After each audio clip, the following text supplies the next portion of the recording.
I'm also very proud to be here as the state representative who's worked for East Honolulu for 10 years. I'm here to run for re-election because this community now, so many years later, is under threat. There are 4 threats: the cabins on Kaiwi, the Kamilonui farmers, the state budget and the national budget, and that which we have now in terms of an energy crisis. I'm running for re-election to fight those.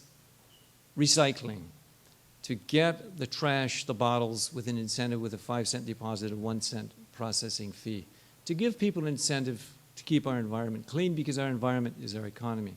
The difficulty is I would not have put that into government's hands. I will put it into the hands of what we did in the last session, but the bill failed, was to put it into the big box retailers, where the majority of these things are being bought and sold. But now you've got the government in the business of recycling. You've got the government in the business of making money because 30% of you don't turn in your cans or your bottles. Now, we all applaud the mayor and the council for having curbside recycling, but that is another incentive to take away the deposit from you, because when you put it in those blue bins, who gets the money? You don't get the money. The government does. So what I would do, not get rid of the bill, but change it to the point where the bottle bill can have the big box retailers at the same time cycling at curbside, and this is from a mainland firm, can actually digitize your bin and repay you by the amount of bottles you put in. You're not just going to give them away to the government, they're going to repay you for it. So we need to tweak it, we need to make it better. I will not vote to increase your taxes. I will not vote to increase any fees, because the cost of living is strangling you and this state. The surcharge, which is proposed in this question, I think is absurd. If those who have proposed the increase, which is already a giant sucking sound in our economy, hundreds of millions of dollars is already taken out of our economy. And those of you who know a bit of economics, liquidity, i.e. people spending their money, is what makes the economy roll. That money now is sitting and stockpiling itself. That is not good economics. And now to add more surcharge onto that for the sake of something which they said would not be necessary, I think is absurd, definitely absurd. In terms of the GET tax, removal from essential food and medicine, some of you saw me waving on the highway. No GET tax on food for low income. This morning was no GET tax on medicine for low income. Eventually we should have it where everybody doesn't pay food GET tax, and particularly those who get operations and are sick should not have to pay GET food tax. Pay the highest taxes than anybody. They are regressive because of the GET tax. They are the highest by state taxation. And the wisdom of the CONCON of 1978 said, if you have a surplus, give it back to the people, those who gave it to the government in the first place. The difficulty is government spends everything that it takes in.